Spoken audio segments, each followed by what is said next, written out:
আজকে আমরা এই ভিডিওতে আলোচনা করব লাইফ ইন্স্যুরেন্স নিয়ে।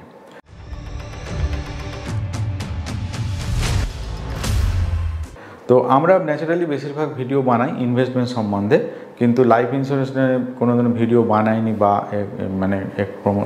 করিনি আমরা। কিন্তু আমরা ইনভেস্টমেন্টেরও আগে মেন কিন্তু লাইফ ইন্স্যুরেন্স, এটা কিন্তু আগে করতে হবে। অনেকেই কিন্তু ইনভেস্টমেন্ট করে ভাবে যে মোটামুটি এখান থেকে তো অনেক টাকাই ইনকাম আসছে, মানে যেহেতু রেট অফ ইন্টারেস্ট অনেকটা বেশি, তো এটাই করব, লাইফ ইন্স্যুরেন্স করার দরকার নেই। কিন্তু এইটা একটা পুরো ভুল ধারণা। মানে আমরা সবসময়ই বলি, যারা ফাইন্যান্সিয়াল যারা আমরা আলোচনা করি ব্যাপারটা নিয়ে, প্রথমেই কিন্তু আগে লাইফ ইন্স্যুরেন্স করতে হবে। লাইফ ইন্স্যুরেন্স কার করতে হবে? যে মানুষটা হচ্ছে পুরো সংসারটা তার উপরে দাঁড়িয়ে আছে, যে পুরো ফ্যামিলিটাকে টানে, পুরোটাই তার উপর ডিপেন্ডেন্স, পুরো তার স্যালারি হোক, বিজনেস হোক, তার উপর ফুল বিজনেসটা তার উপরে পুরো ফ্যামিলিটা দাঁড়িয়ে আছে, তার অবশ্যই কিন্তু লাইফ ইন্স্যুরেন্স করতেই হবে। এবার অনেকেই লাইফ ইন্স্যুরেন্স শুধু এলআইসি বোঝে, এলআইসি ছাড়াও কিন্তু বহু কোম্পানি আছে, তারা কিন্তু লাইফ ইন্স্যুরেন্স করে। সেটা আপনি বুঝে করবেন, যেটা আপনার ভালো হবে সেটা দেখে আপনি করবেন। তো এর দু একটা পয়েন্ট আমি বলি। কি কভারেজ, এটা কতটা কভারেজ দেয়? কভারেজ কিন্তু লাইফ লং দেয়, ওভারঅলে যতদিন আপনি বাঁচবেন সেই অবধি কভারেজ দেয়। এটা কিভাবে হয়? এটা ধরুন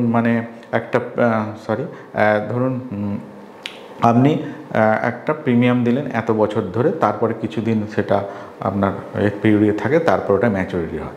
দু ধরনের হয়। একটা হচ্ছে ডেথ বেনিফিট। ডেথ বেনিফিট যে ইন্স্যুরেন্স পার্সন যার করছেন, তার সেদিন যদি মারা যান, তাহলে যে নমিনি আছে সে তার মারা যাওয়ার পর কিন্তু টাকাটা পাবে, এটা একটা আছে।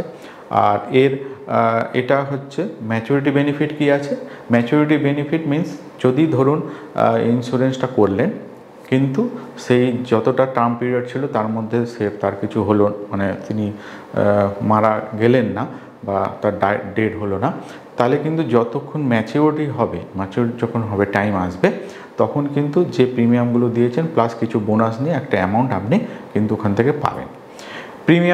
প্রিমিয়াম অ্যামাউন্টটা কীরকম থাকে? প্রিমিয়াম অ্যামাউন্টটা একটু হায়ার ভার্সন, হাইতেই থাকে, টার্ম ইন্স্যুরেন্সের তুলনায়। কেননা এটা হচ্ছে লাইফ লংয়ের একটা ব্যাপার, তার জন্য। আচ্ছা, এই পারপাস এটা কি কারণে করি? এটা যদিও প্রথমেই আমি বলে দিয়েছি যে মানুষটার আপনার সংসার চালায়, সে স্যালারি পিরিয়ড হোক বা বিজনেস করে, তার অবশ্যই করা উচিত। তার যদি কিছু হয়ে যায়, সাপোজ বিজনেস করতে গিয়ে বা যাই হোক করতে গিয়ে যদি তিনি মারা যান, তার ফ্যামিলি যারা বেঁচে আছে, তার ওয়াইফ, তার ছেলে মেয়ে যারা আছে, তারা একটা অ্যামাউন্ট পান, যেটা হচ্ছে লাইফ ইন্স্যুরেন্সের মেন আমাদের উদ্দেশ্য। কিন্তু অনেকেই করতে চান না, যদি তার জন্য মারা যাবে তার জন্য আমি এটা পাবো। কিন্তু এটা আমি বারবার একটা রিকোয়েস্ট করব, অনেকে ইনভেস্টমেন্ট করছে, ভাবছে ইনভেস্টমেন্ট করে আমার হয়ে যাবে, কিন্তু না। ওনার মারা হয়ে যাবে, পরে যে সংসারটা কী করে চলবে, এটা বড় ইম্পর্টেন্ট। তা বাচ্চাদের লেখাপড়ার ব্যাপার আছে, সংসারটা না আছে, তো এটার জন্য একটা বড় অ্যামাউন্ট ওরা দেয়। যে কেউ যদি মারা যায় একটা বড় অ্যামাউন্ট পায়, সেটা ডিপেন্ডস অন দ্য আপনার কী ধরনের প্রিমিয়াম আপনি নিচ্ছেন, সেটা আপনি যে এলআইসি এজেন্ট আছে তার সঙ্গে পুরো ডিসকাস করেই করে নেবেন। এটা খুব ইম্পর্টেন্ট জিনিস। তো এই কারণেই করি, বাই চান্স যদি তিনি মারা যান, তার জন্যই তার ফ্যামিলি একটা বেনিফিট পাবে, সেটা অবশ্যই এটা করা উচিত। আর যদি ওই লাইফ যে টাইমের জন্য উনি করেছেন তাতে যদি মারা না যান, তাহলে কিন্তু ম্যাচুরিটি একটা বেনিফিট পাবেন, একটা অ্যামাউন্ট পাবেন। কিন্তু সেটা হয়তো বিশাল বড় ইনভেস্টমেন্টের মতো অত অ্যামাউন্ট নয়, বাট একটা পাবেন, বেনিফিট একটা পাবেন। তো এই পারপাসে কিন্তু আমরা লাইফ ইন্স্যুরেন্স করি। সুরজিৎ নেগির এই ভিডিওটা আশা করি ভালো লেগেছে।